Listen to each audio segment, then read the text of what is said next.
Tere kuulama uudiseid stuudios Rohke Debelak. Vabariigi valitsus andis eile välja eriotsuse, mis teeb võimalikuks keskvangla taas avamise. Kinnipidamisasutuse uuesti elule turgutamine.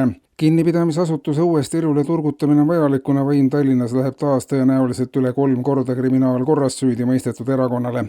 Valmis on ka kohalik omavalitsuste seaduse muutmise seadus, mis lubab linna valitseda ka vanglast, kuhu taas peatselt linnavõimu teostava hakkav erakond vältimatult teel on, märgib valitsuse teade. Keskvanglale eraldi hooneid plaanis ehitada või taas avada ei ole ja linnavalitsuse praegune hoone kohandatakse kinnipidamisasutuseks, kuhu paigutatakse linna juhtkond pärast 4. kriminaalkaristuse jõustumist, märgitakse tegevuskava lõpetuseks. Koolide rendilepingu eeskujul välja töötatud keskvangla rendileping on ettevõtjal linnale ülevaatamiseks juba samuti saadetud.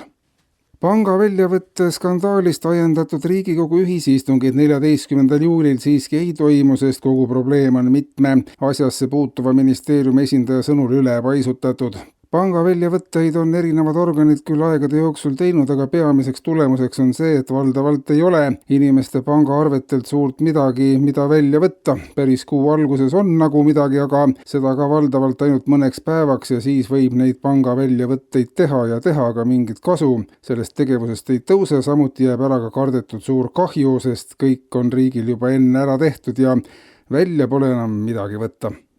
Riigikogu aga alustab sügisel inimkatsete seeriat, milles püütakse teada saada, kas alampalgaga on võimalik ära elada. Katsetes on osaleda lubanud kõik Riigikogu ja ka valitsuse liikmed. Katsete eesmärgiks on riigiametnike viimine senisest enam riigi elanikkonnaga ühele lainele ning selleks, et tekiks reaalne pilt ja arusaamine inimeste igapäevaelust. Seoses katsetega on septembri esimestel nädalatel parlamendi ja valitsuse töös võimalikud lühiajalised häired. Esialgu püütakse alampalgaga ära elada 2 tundi. Kui see on võimalik, siis katsetatakse, kas alampalgast võiks jätkuda ka 3 tunniks. Iga päev pikendatakse aega veel 60 minuti võrra. Kohal on parameedikud ja ametnikud on range meditsiinilise jälgimise all.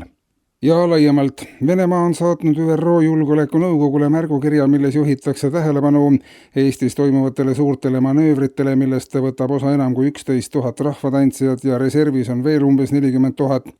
Veel on osa võtmas enam kui 31 000 lauljat, reservis veel 5 korda enam, samuti juhitakse tähelepanu, et manöövritest võtab osa 1548 puhkpillimängijat ja pea 200 sümfooniapillide mängijat, kokku on registreeritud 1869 erinevat kollektiivi, sealhulgas koorid, orkestrid, rahvamuusikud, kõike seda on oluliselt rohkem, kui Eesti naaberriigid suudaksid ka koos välja panna. Lisaks sellele on koha peal enam kui 100 000 tantsijat ja lauljat, kes on maskeerunud pealtvaatajateks. 200 000 aga jälgib sündmusi kodus ja võtab õppustest aktiivselt osa omal käel. Raportis märgitakse, et Eesti korraldab selliseid kogu ühiskonda haaravaid ühisõppusi kindla regulaarsusega ja ei koordineeri oma tegevusi ÜRO-ga. Kuulsite uudiseid.